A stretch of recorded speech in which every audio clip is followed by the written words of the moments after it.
my channel, Chronically Cooking. I had surgery this week, so I didn't really get any cooking done, but I decided to still make a video. I'm going to do the chronic illness tag that Lizzie and Georgina created a little bit back. The first question is, what are your diagnoses? Well, for me, I consider my main diagnosis my hypermobile type 3 HEDS, and that kind of goes into its own categories of gastrointestinal, which I have IBS-D, GERD, and gastroparesis, as well as dysautonomia, which I have POTS, orthostatic hypertension, synops, migraines. Allergies, I have asthma, hay fever, and a lot of my allergies to medications like codeine, penicillin, amoxicillin, Tegaderm adhesive, and then muscular nerve, where I had ulnar nerve decompression surgery on my right arm, as well as chronic tendonitis on my right arm. I have flat feet and scoliosis, and then just a whole other section. And for that, I have endometriosis, polycystic ovarian syndrome, kidney stones, gallstones, which I had my gallbladder removed, so I don't really have that anymore, insomnia, anxiety, PTSD, major depressive disorder, and dyslexia. It's kind of how I organize it, but when people just ask me what I have, I always just tell them I have Ehlers-Danlos syndrome. And question 2, does your chronic illness affect the way that you dress? I think in a somewhat of a sense. I kind of always dressed like relaxed, and I guess I dealt with a lot of chronic fatigue and stuff before I knew that's what it really was, because I'd just go to college in my pajamas or high school in my pajamas. Question 3, has anyone made your chronic illness feel like a competition? On my day-to-day life, I'm gonna say no, not really. Sometimes I feel like my boyfriend gets a man cold and acts like it's worse than my chronic illnesses, but that's another story. Question 4 is, do you have any pets that give you comfort when you're feeling ill? I actually have 3 dogs. I have Amaya, who is a Husky Shiba Inu mix. He was going to be my service dog, but he failed. He has his own medical conditions. He actually gets seizures. So right now he's just an emotional support animal. We also have Hope, which is our middle child. She's a golden retriever, and she is now my service dog in training, and she's actually doing really wonderful, so we're pretty sure she's going to succeed. And then my boyfriend, for a while he was working at a nursing home as a chef, and he decided to get our 3rd dog, which is Kiba. He's a Siberian Husky, full-blooded, and he is training him to be his therapy dog partner, and he's going to go to nursing homes and maybe hospitals. I know where I do my infusions, they are looking for people to come in with therapy dogs, so he's thought about maybe doing that. But he just turned 1 last Sunday, so he's just now old enough to take the therapy dog classes. And I'm sorry, I'm having to ice my incisions. Now, question 5. What are things your illness affects that people wouldn't expect?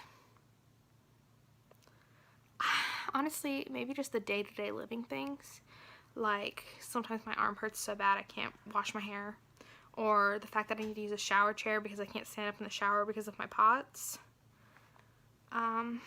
Stuff like that. People just don't realize how much of a big impact it actually does make. Now, question 6. If you could change one thing about the world in relation to your illness, what would it be? Honestly, I just wish the world was more accessible. Like, honestly, I can make it to the supermarket, but then when I have to stand in line for 15-20 minutes, that's when it gets really bad. So maybe benches or seats. So I don't have to bring my walker every time I go there just to sit down. Or I've been in handicap restrooms when I've been using my wheelchair, and there's no way to even get in them. And sometimes even doors are hard to get open with my wheelchair. So just the world needs to be a lot more accessible, and people don't see it because they don't have the struggles that we do. Now, question 7. Do you consider your chronic illness a disability? I would definitely consider it disability. Question 8. Do you have any chronic illness stories that are funny? To me now, maybe. On my 13th birthday, we went to the aquarium, and it was part of like a mall type thing too, and we had Dewey's Pizza. Well, I was halfway through the aquarium, and my mom still wanted me next to her, and I kept telling her I had to go to the bathroom. Ended up having a really bad IBS-D attack. Didn't make it to the bathroom, but I got a new birthday outfit from it. But adult diapers really help those situations. I 100% am telling you the truth. Number 9.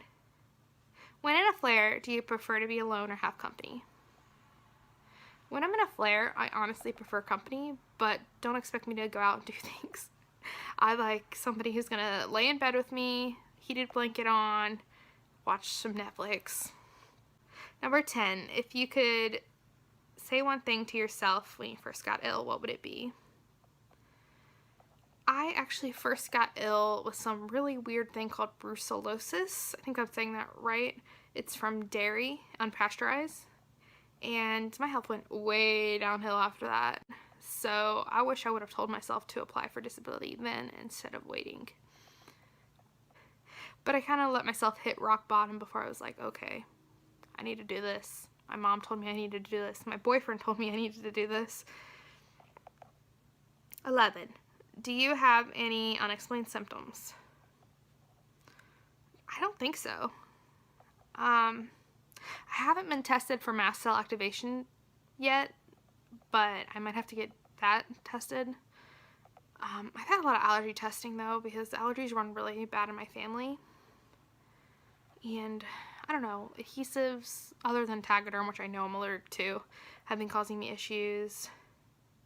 I'm allergic to shellfish. It started causing me issues after being around it all the time. And the only way they could really explain it was, oh, some nurses become allergic to latex from all the latex gloves. So you worked at Red Lobster. That's why you're allergic to shellfish. And that'd probably be the only thing. Now that I know I have Ehlers-Danlos, it kind of shows me, oh, I have all these comorbidities, and this is why I'm so sick all the time. Before that, I felt like I had a lot of things that didn't make sense. Like my nausea all the time. They were just like, oh, yeah, that's just your acid reflux.